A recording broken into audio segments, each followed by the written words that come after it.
Vous êtes sur Radio Sans-Chaîne, la radio qui donne la parole à celles et ceux qui ne l'ont pas. Chères auditrices, chers auditeurs, nous sommes à notre tisane philo Vincianisme 87 avec le soutien indéfectible de Jean-Luc Ardite à la technique. Et aujourd'hui, j'aimerais poser une passerelle entre la biologie, les récits humains et la pensée incarnée. Imaginons un être humain non pas comme une machine sophistiquée ou un amas de cellules vaguement organisées, mais comme un carrefour vibrant, un festival sensoriel permanent. Il reçoit des sons, des images, des odeurs, des récits, des croyances, et en retour, il offre des gestes, des paroles, des émotions, des décisions. Il digère des nutriments, certes, mais aussi des histoires, des mythes, des mémoires. Oui, même les récits familiaux, ceux qui sentent le ragoût du dimanche ou les disputes autour du sapin, ont leur propre métabolisme. Ils infiltrent dans nos cellules, se transforment, se transmettent. Comme des protéines narratives, ils se lient à notre biologie, s'agrègent à notre mémoire et parfois ils provoquent des réactions allergiques existentielles. Nietzsche, un fin gourmet de la pensée, aurait peut-être dit que certaines vérités doivent être mâchées longtemps avant d'être avalées. C'est dans ce théâtre vivant que Francisco Varela entre en scène, non pas un savant austère, mais un poète du vivant, un danseur de la pensée incarnée. C'est un biologiste chilien. Il ne nous assène pas des vérités froides, il nous murmure, l'esprit n'est pas une entité flottante, c'est une danse incarnée. Et soudain, tout s'éclaire. L'esprit n'est plus ce fantôme dans la machine, cette voix désincarnée qui nous dicte nos choix depuis un tour d'ivoire neuronal. Il devient un processus vivant, une chorégraphie subtile entre le corps, l'environnement et les récits qui nous traversent. Merleau-Ponty, un philosophe du sensible, aurait applaudi.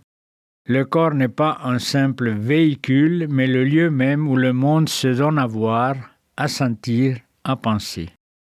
Varela nous invite à abandonner le neuroréductionnisme, cette manie de vouloir tout expliquer par les neurones, comme si l'humain n'était qu'un circuit imprimé avec des émotions en option. Il critique cette vision étriquée avec la grâce d'un maître zen et la rigueur d'un scientifique. Pour lui, la cognition est enracinée dans l'expérience vécue, dans le corps qui ressent, dans le souffle qui hésite, dans le regard qui tremble. Il ne s'agit pas seulement de comprendre le cerveau, mais de comprendre comment le monde s'inscrit dans notre chair, comment chaque pensée est une empreinte sensorielle. Et si penser, c'était aussi digérer le monde, comme le suggèrent les stoïciens, qui voyaient dans la maîtrise de soi une forme de digestion émotionnelle. Et voilà qu'il convoque le bouddhisme, non pas comme une décoration exotique, mais comme un partenaire de pensée. Varela ne flirte pas avec le bouddhisme, il l'épouse avec ferveur. Il pratique la méditation bouddhique avec assiduité sous l'influence de maîtres tibétains comme Chogyam Trungpa et considère la conscience comme un phénomène à explorer de l'intérieur. Pas besoin de scalpel ou d'électrode, il suffit de s'asseoir, de respirer et d'observer le flot de l'esprit comme on regarde un ruisseau s'écouler. Cette approche rejoint étrangement celle de Wittgenstein, qui voyait le langage comme un jeu. Ici, la pensée devient un terrain de jeu contemplatif où les concepts se déguisent et se transforment au rythme du souffle. Cette alliance improbable entre neurosciences et sagesse millénaire donne naissance à une vision radicalement nouvelle. L'intelligence n'est pas seulement cérébrale, elle est aussi sensorielle, affective, contextuelle. Elle est ce frisson qui nous parcourt en entendant une histoire, ce vertige devant une œuvre d'art, cette chaleur dans la poitrine quand on se sent compris. L'esprit devient un processus relationnel, impermanent, comme le soi selon la vacuité bouddhique sunyata. ce mot qui sonne comme une caresse et qui signifie que rien n'est fixe, que tout est interdépendant. Lévinas, dans un tout autre registre, aurait reconnu là l'ouverture vers l'autre, le soi comme fenêtre, non comme forteresse. Et si l'on osait dire que penser, c'est aussi se laisser traverser par les autres, par les lieux, par les silences?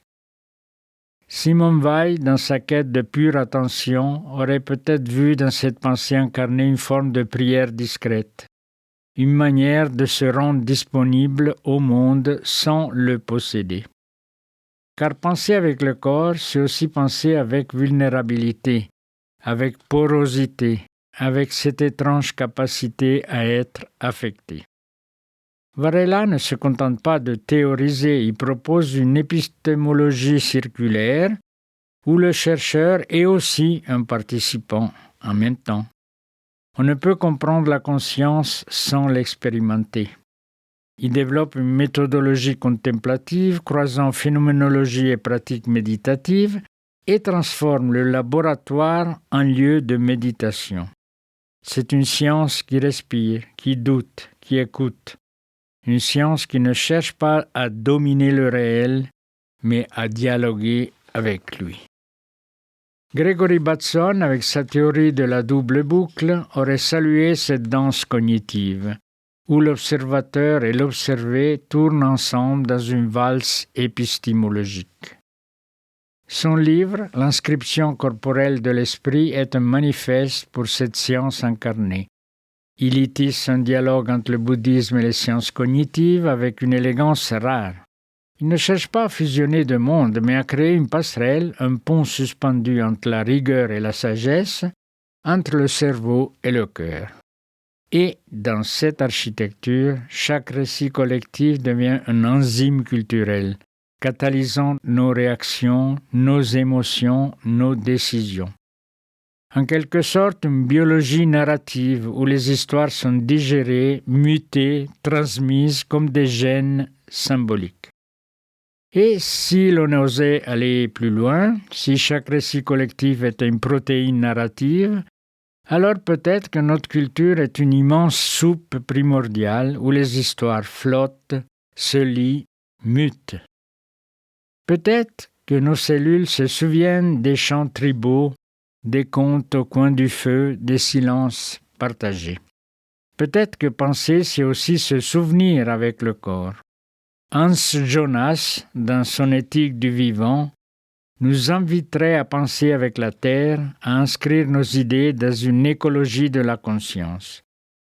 Et dans cette écologie, même le silence a une valeur. Il est le terreau de la pensée, le compost de l'intuition.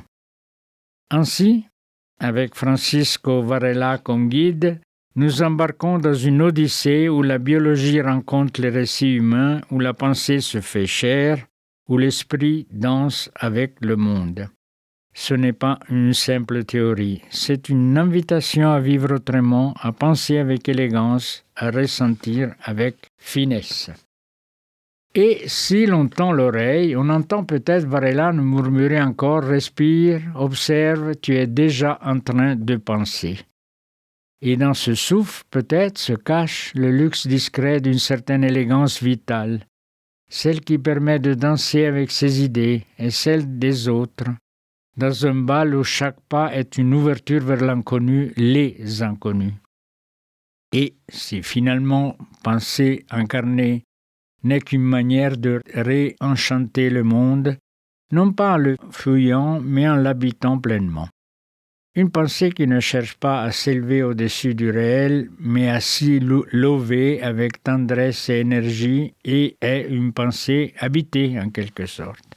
Elle ne se veut pas surplombante, mais traversante, poreuse au bruissement du monde, au souffle des autres, à la texture mouvante de ceux qui nous relient. Car nous ne pensons jamais seuls. Penser, c'est respirer avec les autres. C'est accueillir en soi les voix, les regards, les silences qui nous constituent. Nous sommes les autres, et les autres sont nous. Nos frontières sont perméables, nos identités enchevêtrées. Penser devient alors un acte de cohabitation intérieure, une polyphonie discrète où chacun murmure à l'autre ce qu'il n'aurait su dire seul. Cette pensée, comme une respiration, ne cesse jamais vraiment. Elle se suspend parfois comme le souffle entre deux battements, mais revient toujours, portée par le besoin de comprendre, de relier, d'exister ensemble. Elle est mouvement, elle est lien, elle est mémoire partagée. Et, dans cette multiplicité qui nous habite, penser devient une manière d'aimer, aimer le réel sans le fuir, aimer les autres sans s'y perdre, aimer ce que nous sommes ensemble.